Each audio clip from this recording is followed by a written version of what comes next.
And I wanted to start by thanking all of the previous panelists for teeing up this final panel so very well, because some of the issues that were discussed throughout the day are very pertinent to the issues that we're going to be addressing today, particularly the approaches of intermediaries themselves, that is financial services firms, to the challenges of the post-financial crisis world, and what supervisors should be doing about it.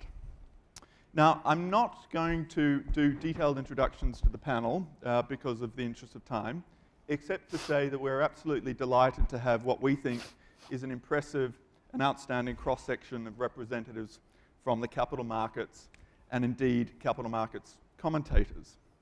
So very quickly from my left, I'll introduce Ken Hitchner, who is Asia Pacific President for Goldman Sachs and a member of Goldman's Global Management Committee.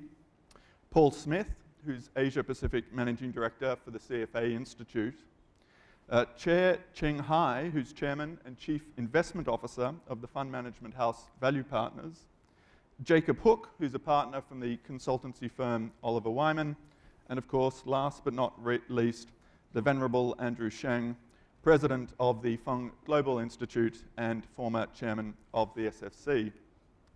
As I mentioned, the panels earlier have come up with and raised some of the key issues. And I wanted to sort of refer back to what some of the panelists said today. The Financial Secretary mentioned quality, trust, and confidence as a challenge for all of us in the financial markets. Datuk Ranjit Singh said the same thing in the first panel. Ashley Alder and Datuk Ranjit mentioned that reputation and trust deficits, unfortunately, exist in the financial markets globally. And deeper responses that go deeper than regulation, again, is something that Datuk Ranjit mentioned. And finally, issues such as culture of governance and ethics were raised by, amongst others, David Wright. So this is a very good segue into the question, which I'll ask the panelists, starting with Ken, is essentially, how did we get here in the first place? What is the problem that we're trying to solve for? And particularly for you, Ken, has the industry drifted away from an ethical standard and it's relying really on a base legal interpretation or a legal standard? Thanks, James. And by the way, thanks for having me at this, I think.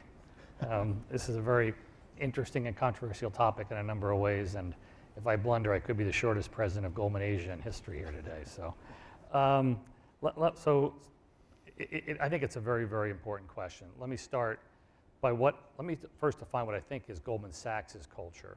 And this is not an official representation, it's my own interpretation and trying to put it in a soundbite. I think it's about collegiality, collaboration, integrity, and a striving for excellence with clients. I think under that long-term cultural mantra, which was embedded about 50 years ago or so in a series of business principles, we as a firm have tried to operate by those principles. I think we as a firm and we as an industry, without directly coming into conflict with those cultural norms, to your point, did drift from a should to a could culture, or as an industry. And the way I would define that, to be clear on that, is a could-based culture is a legal-based culture. Is it acceptable under the law to do something? And if so, especially if you're dealing with sophisticated counterparties, is that then okay to move forward? I think we're quickly shifting at 5 years into this great recession, or whatever we're calling a financial crisis, back to a should culture. And a should culture has much more of an ethical component. It's much more of, should we do this? Is this the right thing for our clients? Is this the right thing for society? Are we meeting the spirit and intent of the regulators and the regulatory framework when they designed what they were attempting to design to have appropriate behavior that benefits not just the industry, but benefits the broader good? And I do think we're quite far along. Picking up the press almost every day, there's something around culture, behavior, incentive systems, compensations. So I recognize this issue is not put to bed, and it is still a fundamental issue out there, and there's more work to do. But if you're asking one person's opinion, I think there's a lot of progress, a lot of cultural progress in shifting the mindset back to a should culture. Thanks, Ken. You raise a couple of issues such as the timing. You also raise incentives, but you also mentioned the societal impact. And answering that question again, I'll pose to Paul. Why are we still having ongoing scandals? Did the industry lose sight of a broader, more social purpose? Thank you, James, and good afternoon, everybody. Yes, I think it did, and I think Ken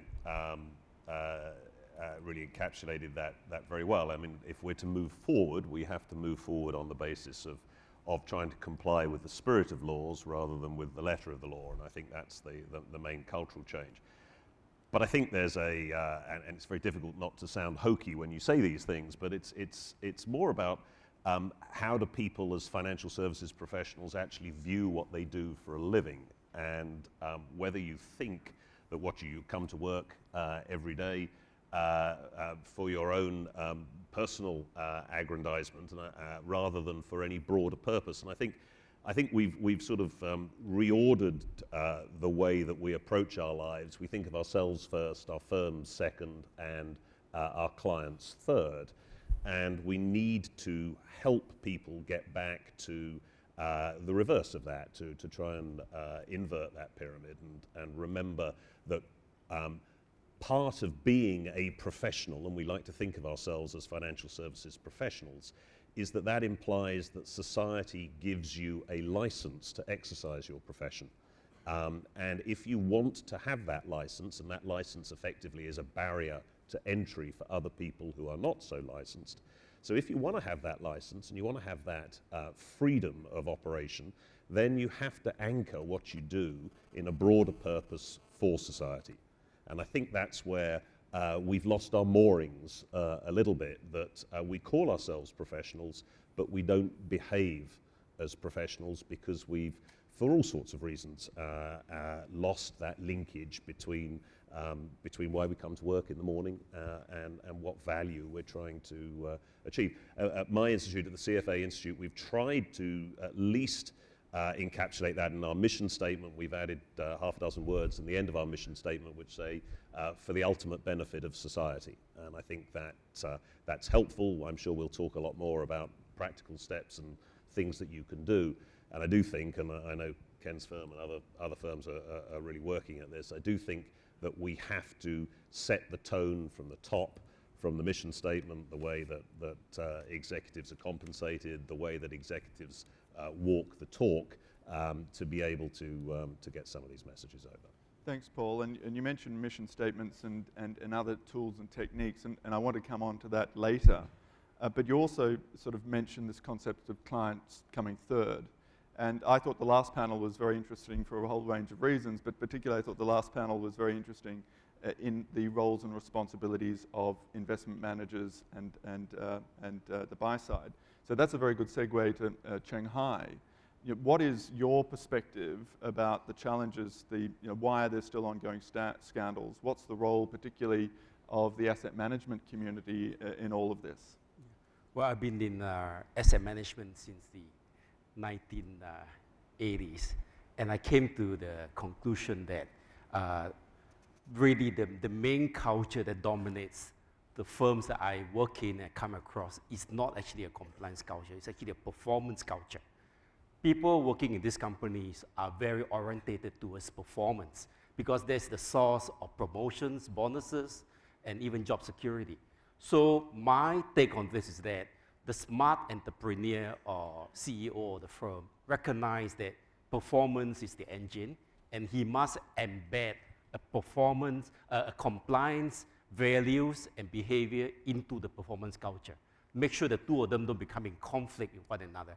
So after trial and error and making my fair share of mistakes myself, I devised something called My Promise, which every employee of my company is required to sign, and then we print it and put it in front of their computer. My Promise combines compliance and performance target together in a simple mission statement that everyone can understand. The first point, first bullet point is be honest and straightforward. And put my pride, not my ego, into the job, put clients' interests first, but there's also a performance pledge further down the line, including focus on concrete results not excessive procedure. I came to the conclusion that you have to recognize that your employees want, first and foremost, to be able to perform in your work environment, because that's where they can get ahead in life, but without compromising ethics and compliance. You have to embed it into the DNA of the firm to the extent possible. Thanks, Cheng Hai. You're right about the DNA and the embedding, and that's going to be something we'll explore, because that's part of the challenge. In my view, it's very easy to say these things, but it's very different and difficult to embed them and make them very real and live. But you raised an interesting point about performance culture and how it has been defined. And this is probably a good segue to Jacob to ask, in your view, being a consultant, seeing a lot of across the regulatory community and across the financial services firms, I'd be interested in your view about incentives and how incentives and disincentives have skewed the performance culture, and how we should be trying to address that. Thank you very much, James. Just before addressing that question, I'll just pick up on a comment of Cheng Hai's that I think is really worth expanding on a little bit, which was the general point around performance culture in the front line of businesses not really incorporating conduct as a priority, at least historically. And that's certainly something that in our diagnosis was a big part of the problem to date. If you look back 30 years ago in financial services, there was no such thing as a risk function, and a compliance function looked very different from what it does today. And so that creation of professionalized functions responsible for risk and compliance had many benefits, increasing sophistication and independence in particular. But one of the disadvantages is that it led the front line to focus purely on performance, as you're saying. And I think because of that, you often had situations where there was effectively a delegation of responsibility for thinking about and caring about conduct, and a conflict to some extent with the primary incentives and motivations of the front line. And that leads us into this issue of incentives. I think it's very fair to say that both in wholesale markets and in most retail distribution businesses, historically, the primary driver of remuneration was revenue productivity. And essentially that led to a focus on sales at the expense of other considerations. And I think even in compensation frameworks that incorporated behaviours and compliance and so on, often those factors didn't have teeth. I think a very common framework that we saw was a revenue-driven framework for sizing bonuses in wholesale banking, and then some rules around minimum standards for compliance, whereby if you failed to comply with those, there was no bonus to be had. And that was really a very black and white way of adjusting for conduct. And essentially it ended up only being used in very extreme cases where termination was often involved anyway. So it's much more difficult to calibrate and adjust for the grey areas, which I think is really where the problem of conduct sits. Thanks, Jacob. Turning now to Andrew, and again, with the broader introduction of the topic in mind, why are we still getting the ongoing scandals? I did want to ask you in particular about a comment that Martin Wheatley made a couple of weeks ago when he referred to the fact that in the lead up to the financial crisis, there was some 27% increase in rules and regulations in the United Kingdom, and that didn't stop the rot. And what would your perspectives be on Martin's comments and indeed just the broader topic? Well, first of all, I want to thank Carlson, Ashley, and yourself, James, for inviting me to be here. Your introduction of me being venerable is very dangerous because it makes that I'm too old, I'm irrelevant, and irreverent. So I'm going to make some comments on, why we got to where we are. I mean, I think Martin Wheatley is absolutely right. 27% increase in legislation and rules won't stop the crisis, right?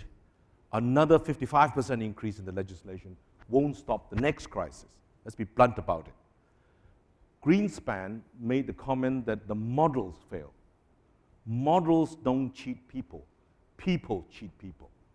Okay? Legislation, you cannot legislate good behavior, but you can enforce it. Now, I think the real issue is where do the regulators now need to enforce and where do the corporate governance need to enforce? I really think the term compliance culture is an oxymoron. Compliance means your compliance to very detailed box ticking. And if the rules are too detailed and you're always box ticking, that means if I've ticked all the boxes and the things damn still fail, it ain't my fault. Okay? And so, then the industry then says, I ticked everything, I complied everything, and I comply with all the capital, I comply with all the liquidity, I comply with everything, and I still fail. It's not my fault, it's you regulators, central bankers, and policymakers. And that's the systemic issue that we really need to think through. This is a very complex area, but there's no doubt in my mind, I think my fellow panelists were absolutely right. The conduct, the ethical issues are very, very important. But culture is not something you can put a pin on, right? Culture is either you believe that you are working for your customers, that you have a fiduciary duty, or you don't. And the problem is that exactly as I think Cheng Hai and Paul was saying, and Ken was saying before, it was very much a performance-driven, and therefore it is the bottom line driven. And irrespective of the fact that I was making more money than the client, right? So the issue then, there was a basic imbalance in the industry, and we need to get our, balance right. And so I think we need a little bit more humility. I think this time around, there's no doubt in my mind the industry went overboard. There is no doubt in my mind, and I want to tell it to my fellow former regulators, whether you like to hear it or not, regulation is now overdone. Okay, I'll tell you why it's overdone. It took me 45 minutes to do a very simple, deposit plus transaction. I was wondering whether the rules thought that Andrew Sheng was suffering from Alzheimer's, right? And yes, I understand why the legislators are beating up on the regulators to get the rules right, and you need to get all these issues. But if you're going to do it this way, I'm not going to use the banking system. I'm going to use the shadow banking system. And you're going to create another problem. So I think we need to be a little bit of, we need to get back to balance, and I think the industry and the regulators and the policymakers need to get down and say, how are we going to serve the customer better, right? And better that we have some basic principles and work on that basis rather than trying to beat each other over the head and complain about it, because I think that's the dilemma that we face today. I think if I may, James, just to come back on that, because I think one of the things that's missing from this panel is the investor voice. And on the previous panel, one of the things that was, or maybe it was David Webb's panel, they were talking about the lack of long-term investors out there in the marketplace. And I do think the investor dimension is something that's often missing from this. I mean, how do you make the economic link between behaving well and stock market performance, basically, if investors don't care? If investors just invest in those companies that generate the most return on capital or earnings per share or whatever their metric is, then you can't blame corporate government or corporate directors for playing to that theme. And I think there's a linkage missing there, and there's a dimension to this conversation there that has to be made as well. Picking up on that point, though, are you basically getting at the fact that there's been a breakdown in trust? I mean, the investors are not trusting the system, not trusting the process, and then the retail investors, as we heard in the earlier panels, that Mark Stewart raised about seeing all of these disclaimers that, again, getting at the trust deficit. And the point is that the system doesn't have enough trust in it at the moment. Would you agree? And the other word I wanted to raise, which I think is terribly important, is where's everyone's reputation? Shouldn't we be worrying about people's reputation in the financial sectors and financial firms' reputation? Yeah, I mean, obviously, the trust deficit is well known. I mean, the Edelman Trust Barometer, I don't know if anyone in the room picked up on that, but it was announced a couple of days ago. And I think it was mentioned on the first panel this morning, yet again, we managed to come bottom of the heap as far as the financial services profession and its trust level is concerned. So, and the CFA Institute's done a lot of work around that, and our members talk about that. I kind of agree with Ken's point, though. I think the reflection of public sentiment is now negative in relation to where we actually are in the industry. But I do believe that's a significant deficit. But I don't think that's I don't think the lack of investor interest in these issues is down to their lack of trust. It's just I think it passes them by, and I think we all need to do a lot more about educating investors so that they punish bad behaviour far more than they do at the moment. And there's evidence on both sides of that coin as to whether bad ethics actually make a difference to your stock market performance, and I think that's a big problem. Yes. May I pick up on that point, James? I think that it's an incredibly interesting debate around what is the impact of ethical behaviour on shareholder value, and I agree there are pretty firm views in both directions. But I think in recent years there's been a significant change, which is the proactiveness of regulators in seeking enforcement actions. And so we've seen billions and billions of dollars of fines and settlements, and that has begun to really change the game in terms of how shareholders are thinking about compliance and conduct in our view. And we've done a bit of an analysis on what happens to share prices when there are announcements of conduct fines and other trouble like that. And generally, there is a multiplier effect of anywhere between twice and 8 times the actual payout in terms of the drop in market cap of the affected institution. And if you compare that to losses that are on strategy, credit risk losses, market risk losses, those are normally only 1 or 2 times the loss. So the shareholders are punishing, to a greater extent, evidence of misconduct. And you're seeing analysts start to predict what future conduct-related losses might be in their assessments of banks, particularly in the UK. I think what you haven't seen yet, which is I think the next step, is analysts starting to think about how strong is the conduct culture of an institution, and therefore how should we be thinking about the possibility of future losses. Well, that's right, and I think Andrew criticised the expression of compliance culture as being too narrow, and that's something that we agree with and we'll come on to later in the panel. And just before we leave off this point of reputation, Ken, I did want to ask you your perspective from an investment bank. What's your perspective on where we are with the reputation of the financial services sector, and does that mean anything anymore, and should it mean something? Well, the poll yesterday wasn't particularly encouraging, but I personally think reputation is everything. You know, without reputation, you don't attract and retain clients, you can't hire the best people, and you then can't have economic success and continue a virtuous cycle versus a vicious cycle. So, you know, reputation at the core of it is everything, and it goes back to Andrew's point. You know, if you're not going to act in a morally courageous and ethical manner over time, you are going to lose your reputation. We've been around for 144 years. We've had our hiccups, including through this crisis here, but you know, we take nothing more seriously than the reputation for both the broader societal reasons that we care about, but also the narrow reasons of surviving and thriving in what is a very, very competitive industry. That's a good segue into my sort of the next broader theme, which is essentially why should firms be proactive on particularly culture, ethics, and integrity. And Paul, you mentioned professionalism, and I was having a conversation earlier in the month with a person whose opinion I regard tremendously, who is in the industry here in Hong Kong, who is essentially saying that it's basically best for business that each individual in a financial services firm had their own responsibility for their good conduct and adherence to the rules.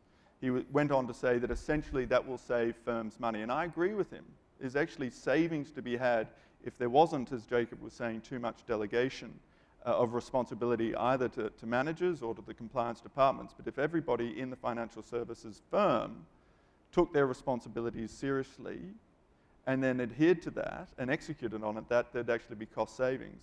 But going back to the earlier question, the theme, Paul, that I wanted to ask you, can firms compete on integrity and value? Can there be sort of a business advantage, not just the cost savings that I mentioned? Well, I think there can be, obviously. I'm not sure that business executives are convinced of that point, that making culture, ethics, values, an actual marketing statement is something that necessarily can differentiate them from the herd. But I do believe that that is something that executives should at least consider as to how they build that into their marketing pitches. I mean, the asset management industry, for instance, which is the one that I come from, it mostly sells its products around performance numbers. There's not really a huge amount else that's going on when you look at the way that they advertise. And it's no wonder, as a result of that, that the customer brand loyalty is as weak as it is, that they feel for their own businesses, and you and I have done a lot of lunches recently around this theme, that they feel that the distributors have all of the power. And you analyse that and you think about that, and you really, because the fund management companies haven't built up enough brand value in the marketplace. And how do you build up brand value? Well, yeah, performance is one element of it, but there are all sorts of other cultural things that ought to be part of that. And I'm not sure, as an industry, we've thought through that enough and really figured out how you sell a customer care promise effectively to your clients. So yes, I think it can be done, but I think the industry is a long, long way from that as an achievement. Shanghai, every time you and I speak, you talk about your value statement. You brought it today, you brought it a couple of weeks ago when we had lunch. Do you mention that when you're talking to prospective investors? And secondly, are your investors actually interested in that value statement? Not generally, no. It's not part of our marketing pitch. Yeah. I mean, this is a for real thing that we use as a management tool. But we've been in business a long time. I think it's half and half. Many customers are very confident in the ability of regulators in Hong Kong after so many years, that the regulators are keeping a very careful eye on us and will discipline us if necessary. So be no doubt that many clients of mutual funds in the Hong Kong marketplace are relying on the Hong Kong authorities, especially the Hong Kong SFC, to do a good job. And the other half is that through thick and thin, we come through. We haven't done anything bad or dishonest, and so they are very mindful of that. But I just want to expand on this point to go beyond the micro version of a firm, a corporation like mine, to an entire country, because I feel strongly about it. One of the most important countries in my area of coverage as an asset manager is the People's Republic of China. And I think there is a hidden crisis in China that relates to the lack of trust in the integrity of the Chinese securities market in Shanghai and Shenzhen. Those of us who have worked there would know that there are many reasons why Chinese markets have been not doing very well since 2007. But I think one of the main reasons is that the Chinese public, having repeatedly seen how there have been so many malpractices, and they have lost confidence. One evidence I can show you, as usual, I'm well prepared, brought it along. This is a recent survey of the Chinese public's investor confidence in asset classes. They are most confident in putting their money on bank deposits, followed by wealth management products, followed by gold, followed by real estate. Equities market rank almost at the bottom in terms of where they would like to put their money in. I think this has to do with the fact that trust and confidence in compliance and ethical behavior ranks quite low right now on the mainland of China. I know that from personal experience. I remember a few years ago, Chinese brokers actually had to publish a newspaper advertisement promising not to cheat their clients. It's really ridiculous. So I think this is a living, actual example of how a culture of non-compliance can be extremely bad for business. In this particular case, I view it as holding back the necessary reforms required to bring forward the capital market of the entire country to a higher level. Thanks, Shanghai. There are a couple of points there. One observation I will make, of course, is, and Greg Medcraft mentioned this before, is that we mustn't get lulled into a false sense of security that just because a regulator does regulate a firm, that all is well. And that's, again, part of the challenge, I think, that financial services firms, industry associations, thought leaders need to take efforts to make sure that they are, in many respects, self-regulating.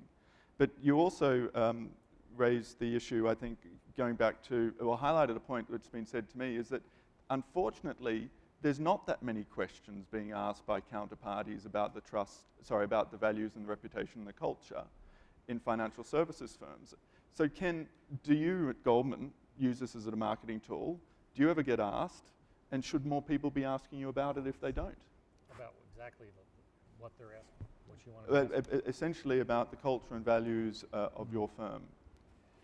Yeah, I think an interesting shift for us, it started 4 or 5 years ago now, and led to the creation of what we call the BSC, the Business Standards Committee, is we've become obsessed with how people think of us.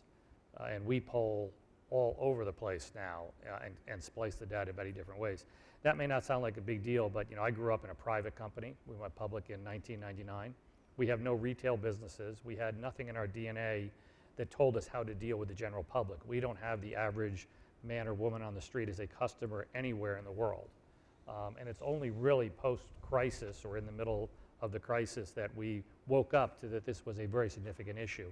And it goes back to the reputational point very significantly. So we don't generally share the data in a public forum, but we have lots and lots of data about how all different types of constituents, those that would be clients or are not clients, think about us across all of these metrics around culture and value, integrity, and trust. And we take it very, very seriously. And in fact, we created these business standard committees. I sit on the firm-wide business standard committees, and these are the issues we're dealing with weekly or every other week about what we're seeing around the world and how we're being perceived and how we could, both improve our behavior in real terms and also obviously in perceptive terms. Thanks, Ken. This is a good segue into the next theme of the discussion, which is how to firms ensure behavior. So you talk about the Business Standards Committee of Goldman. Cheng Hai, you mentioned the My Promise statement. And I believe that Paul also mentioned the code from the CFA, which is something that I'd recommend that you have a look at on their website. But do you think, and maybe this is a question for you, Paul, do you think that these codes are effective at changing the culture of a firm, or at least embedding a culture of a firm? And what about training? I mean, there's arguably, some would say not enough, others would say too much training. Does training work? Is training also a useful tool?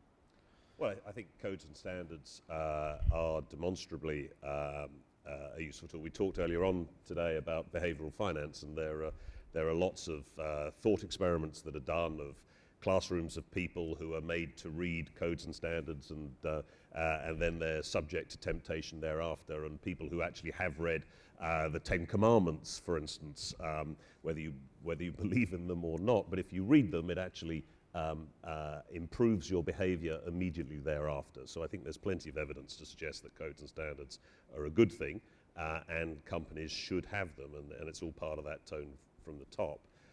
The second part of your question on training, I think, is not that there's too much or there's too little. It's the wrong type of training, and I think here in Asia, that is a particular challenge for us. We're very technically driven here in Asia, and we don't necessarily have the right type of training around ethics and values, and I would actually challenge both of those words as well, because I think they're freighted with too much baggage, really. We ought to talk about things like values or business values, things that actually add value to your business.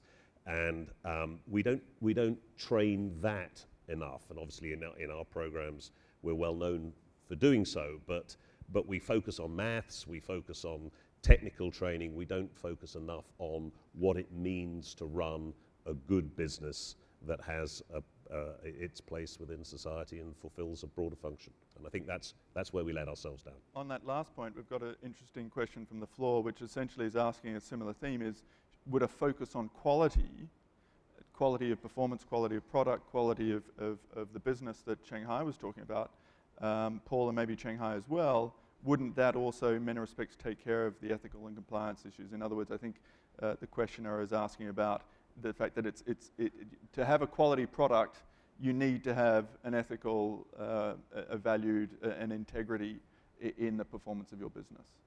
I completely 100% agree. I think this is exactly my point, that most firms have not a compliance culture, but a performance culture. But compliance values and compliant behavior must be embedded in this performance culture. That's why after trial and error, I have somehow come up with a formula that I think combines the two into a unifying culture. One interesting test, I think most of us know this, you're professionals, that when you visit a financial services company, you can very quickly apply a test whether the firm is likely to be more professional or less professional, i.e., when people on the front line see their own compliance department as a partner or an enemy. You know, if people on the front line, like the sales or fund managers, think of the compliance department as an impediment to their plans or potential enemy or have a confrontational attitude, then this is an interesting indication that the firm you're in may not have the best culture. I think that's absolutely right. I mean, even down to the silly things like where do they sit? I mean, you know, have you got your compliance people in a sort of dingy cave on the on the third floor of your building, or are they actually on your trading floor? And a question or a comment that came from the floor on this is essentially that growth and compliance departments and offices hasn't necessarily solved the problems either. So Martin Wheatley talks about the growth in rules, but arguably the very good comment from the floor came that at least at this point in time, growth in the sheer number of compliance officers hasn't changed some of the behaviours to the extent it should have. The next theme that I wanted to come on to, or the next question, and there's been a couple of questions from the floor on this, and I'll ask Andrew about this, which comes back to incentives. And some of the questions from the floor was particularly at the retail end. You were talking about your experience going to the bank the other day, but we had discussions on investment products before. What do you think should be done in and around incentives and disincentives when it comes to trying to get these quality outcomes?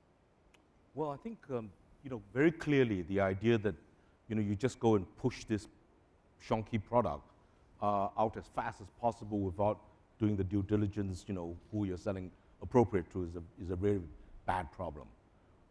But it is complex because the point that I wanted to make about these compliance behavior business model is really this.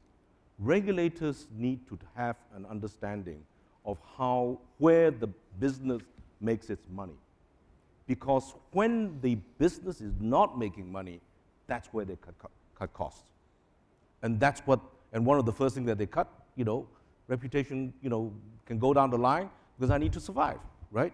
And particularly if you really look at the macro picture, if interest rates are very low, my spreads are very low, and my compliance costs are going up, what am I going to do? I'm going to take even more risks and encourage my customers to take more risks, because by leverage, only then can I take, make a bottom line.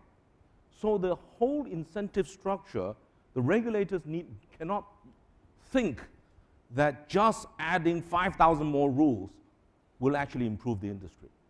You really need a much more holistic setback and look at, is the industry as a whole making money? Why is it making money? Why is it losing money? And where do you smartly enforce the regulation to get them to turn the right way, right? Because the easiest thing in the world is to write more rules. And that's exactly what we've done, right? Basel I was, 50 pages, and, Basel III is 667 pages, plus 5,000 pages of explanatory notes, right? And then it's not only that you have to understand Basel III, you've got to understand IOSCO principles on top of that, because the industries have merged, right? So the key question, I think, in many ways, we need a much more holistic, much more cooperative, discussion between the industry and the regulators and the consumers and the investors. How are we going to solve this problem? Because that's, we've come from one end to the other, right? We've gone from under-regulation because it's unfettered markets, to very tightly regulated. But if you ask most people in the street, you think they've solved the problems, they feel uneasy. So I think we need to be a little bit more humble and step back a little bit and exactly have this serious discussion on what do we need to do, where do we need to have the right lines, the bright lines that people cannot cross, and then let the market, the industries, have more judgment and then let the market test on the reputation issue. Yeah, I would just echo that, and I would add, just picking up on two comments from earlier, one on kind of the timing of things, short-term versus long-term. And then also this comment about at the local level solving things down at the shop floor, whether it's a deal team, a trading desk, or a business unit. You know, what I'm struck by is by the time the regulators are telling us they don't like something we're doing, we're way past where we should be, right? And it goes back to the spirit and intent and staying well inside the lines. And, you know, being practical about this, I see it as a leader. I ran a couple of businesses inside investment banking. I now have a region. And I see it as, you know, you're going to get the behavior at a local level that you are willing to measure and reward. And this goes back to the short term versus the long term. We need to get back to people thinking about this as a longer term career, sustainable client relationships. And it goes back to something, Paul, it's been hit on a couple times, but there's a short-termism in the industry, and it's a very vicious circle with investors who have their own constituents who want immediate results, and then as a public company, we're trying to deal with quarterly earnings and growth off quarterly earnings, and then that trickles down through organizations. And I think we really have tried to work harder in our measurement systems and our review systems and so on to develop a more robust process where we're rewarding the right behavior, and the right behavior is not as simple as just making a lot of money for the firm in the next month or so. So in other words, Ken, there is a proactive incentive to do the right thing, behave the right way, and have the right values and integrity. Absolutely, and you've got to pick it up through numerous review systems and both formal and informal feedback. And then you have to have the courage as a firm and a leader to reward the correct behavior. And the correct behavior for reputation of a franchise is not always who earned the most money for the firm that quarter. It's who's thinking about the clients the right way, who's protecting the long-term relationship with the firm, and doing the right thing for the franchise. I think also there's you know, it starts before that. It starts with hiring practices as well. You know, profiling the people you're going to hire. And go to Cheng Hai's point that he made earlier on about China. I give a lot of talks in China to kids who are doing the CFA, for instance. And at the moment, as anybody who's been within the financial services in China for any length of time knows, everyone is hot for hedge funds. And when you actually analyze why kids want to get into hedge funds, it's because they think they can make a quick buck in hedge funds. They're disillusioned because the generation above them, they think, has had all the easy meat, they've made all the money. How are they going to get on the beach at the age of 30, which is really what their ambition is? Well, hedge funds are the thing. So I do this 45-minute talk, I mean, you know, having been in hedge funds for 30 years and never made a penny, which probably means I'm a very bad hedge fund operator, but anyway, you know, I give them 45 minutes of why you should not pursue your career in hedge funds, why it's a bad idea, fresh out of school, to go into a hedge fund, why you should go into Goldman Sachs, get properly trained, build a network, et cetera, et cetera. And then I come to the end of the talk, a room full of 100 students, and I say, right, who wants a job in hedge funds? All the hands go up. It's amazing. It's amazing. The SFC has an outstanding graduate trainee program as well. Ken, you mentioned the L word, leadership, which I think is incredibly important. And Cheng Hai, I wanted to ask you about the other tool of supervisory tool, business tool, which is what is the role of leaders and leadership in instilling these values? You've got your My Promise, but how does it actually operate from a leadership perspective inside your organization?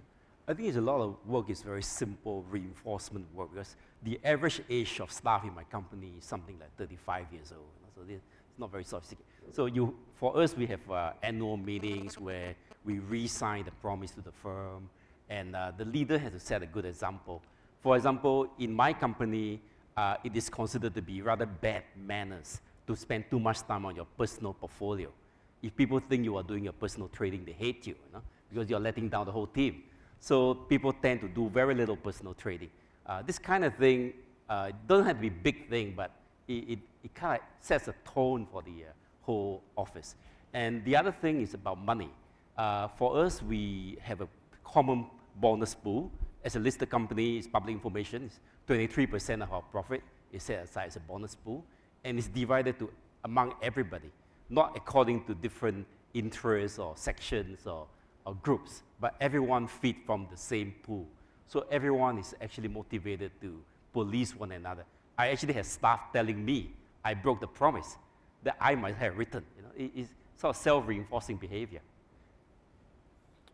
So if I may pick up on that, we see that question of leadership as really being key and operating on several levels. And certainly with a large listed company, the board level is a very critical one. And I think The board is where the business values need to be established as the bedrock for conduct throughout the firm. And it's the responsibility now of the board to very clearly articulate what values expectations are, how they fit into business strategy, how they fit into business models, and also how they fit into some sense of risk appetite. What is the appetite of the board for risk in relation to conduct, and what are their expectations of individuals? And then that needs to be filtered down into very assertive asking of management for metrics, asking for ways to measure conduct. So there are a variety of different metrics out there. There are some very obvious ones around settlements and lost court cases or other public evidences of problem. But there are also an increasing degree of creativity around looking at back testing of products for customer outcomes, looking at 360-degree feedback, doing psychological testing of employees to look at how attitudes to conduct and behaviour are evolving in the firm over time. And it's the responsibility, we think, of the leadership of the firm to really set expectations around living these metrics and then cascade the expectations down to management and to the operational layers of the firm. Jacob, that's great, and that's actually very timely because we've got a very interesting question from the floor, which is essentially on the issue of leadership and taking from the point of corporate governance. The question essentially is, and maybe I can pose this to Paul Smith, why aren't there enough more role models or examples of best practice out there? Should there be more role models? Should there be either firms or individuals who are championing themselves as best practice? And again, maybe that will get to the point that these issues will become a marketing tool as opposed to something that just may be asked from time to time. Well, obviously the obvious answer is yes, there should be, but I think it touches on this point that we talked about on the last question, that people coming into our industry no longer come into it as a profession, or as a long-term profession. I mean by that, they come into it, they've been seduced by the last 25 years of super returns in our industry to make themselves think that there's a quick way out. And again, you talk to kids today about having to work till they're 70. In this part of the world particularly, they're very uncomfortable with that if they're coming into the financial services industry. They want to be out a long, long time before that, and in the West, we're perhaps not. So how do we recapture that, really? How do we recapture the financial services industry as a long-term profession? I mean, those are the role models that I would like to see, rather than the culture that permeates our industry today, which is much more about individualism and short-term personal gain as opposed to a long-term career path. When I came into the industry in 1980, oh God, that's a long, long time ago, I wasn't thinking in terms of making money within the next 10 years. I was there for life. I'd like to echo this, but also not let the financial services industry off the hook. We've made a lot of mistakes, but it certainly resonates, again, as part of the issue, right? When I started, I came out of, I've been a Navy fighter pilot for 8 years, and actually floated in Hong Kong in '88, and decided to go back to business school. And I didn't really have a clear view whether I wanted to be a corporate lawyer, go to law school, or go to business school.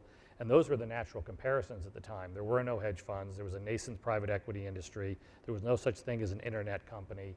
And it was just a different set of opportunities. And I think it has skewed the view and affected the timetable around developing yourself in a real profession and creating wealth over decades and decades of hard work. And I think it is a problem that we deal with it every day in our company. And obviously we compete for talent with a lot of these different types of firms. It's a very, very big issue, but I'm just being clear, I'm not letting our industry off the hook that easily. Just one, whilst you've got the floor, Ken, before we leave off on leadership, there's a lot of conversation rightly about tone for the top. David Wright mentioned the need for focus internationally from a regulatory perspective on governance and corporate governance, which is absolutely right. But what about how these issues of importance cascade down into the operational floor? And should there also be a focus on people in authority? In my observation, having worked in the financial services firm for financial services industry for nearly 2 decades, the people that I looked up to, the people who I was influenced by, were my line managers. So what about people in authority? How can we get to them to be culture carriers and to be these conduits of good behaviour? Well, that's a key question and a very tough question. I mean, as a leader, you have to walk the talk. And I'm assuming you're talking about, say, the next generation or the next level or two below me. How do we, and we deal with this issue every day. We're dealing with it from a training perspective, from a communication perspective. But I don't have a simple answer for you on this, James. This is a very, very hard problem.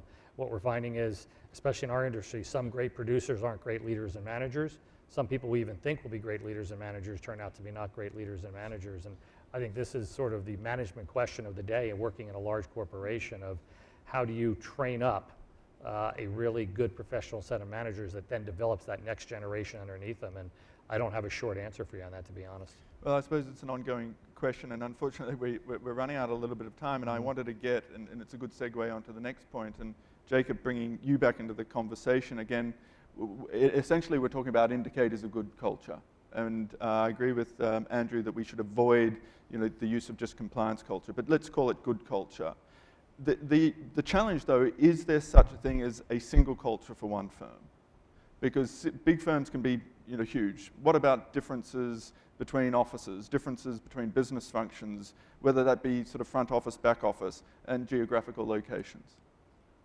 I think that it's an extremely challenging part of transmitting culture through an organisation. And I think we do always need to be cognizant of the limitations that dispersed groups impose on our attempts to create a new culture.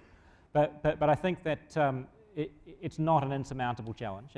I think that if you look at many of the most successful organisations globally, you'll find that they have a global culture. So I think Goldman Sachs is likely a good example where you'll have a global Goldman culture as opposed to a very distinct Hong Kong culture.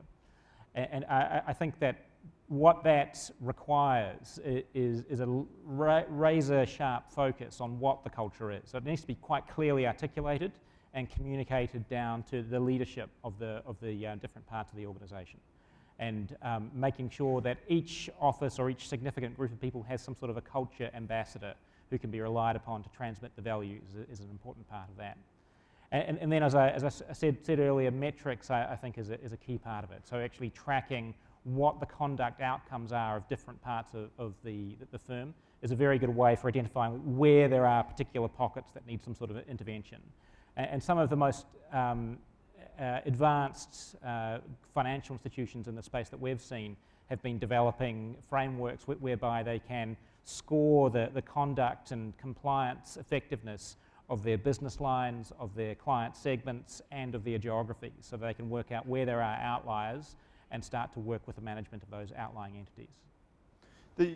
Getting on to the second last theme of the discussion in the last 7 minutes to go, which is essentially, how can we expect intermediaries, financial firms to reinforce and expect ethical standards of each other? Or putting that question another way, can we really expect a small group or only a single group or only a part of the financial services firm to do this alone? What are the economic pressures and other pressures that come along, let's say, when revenue is not there? Yeah, I personally think to this question, I think it's very hard if you're thinking there's a sort of self-enforcing mechanism within the industry to police each other from a very broad perspective. I think that's very hard. I do think that there are some natural points to be made here. At more of a micro level, we are, quite frankly, each other's biggest clients and counterparties almost every day. And that may not be something that's fully understood, but our major competitors, if you looked at it, are also the people that we're swapping things back and forth every night around the world. And so we have a clear vested interest in each other from that perspective. I think from a macro level, the one thing I would point to that was an enormous clarion wake-up call was the financial crisis that kicked off in full-blown force in the fall of '08. I can say, as a Goldman partner at the time, just speaking for myself, I did not have as good a sense as I certainly have now about the interconnectivity of the industry. And when the trust and confidence of what was on each other's balance sheets dried up and causing basically the wholesale funding market and liquidity just completely freeze up, it didn't matter whether you thought you had a good balance sheet or not, and whether you were right side up or not. And so I think that was, quite frankly, a wake-up call for the industry that we've been dealing with for the past 5 years. And by the way, I don't think we've actually completely, as an industry and as including the regulatory body and so on, come to a really elegant solution yet on that broader wholesale funding mechanism, which is still largely in place. Yeah, and I'd also sort of put another observation to that, just taking 1 or 2 steps further.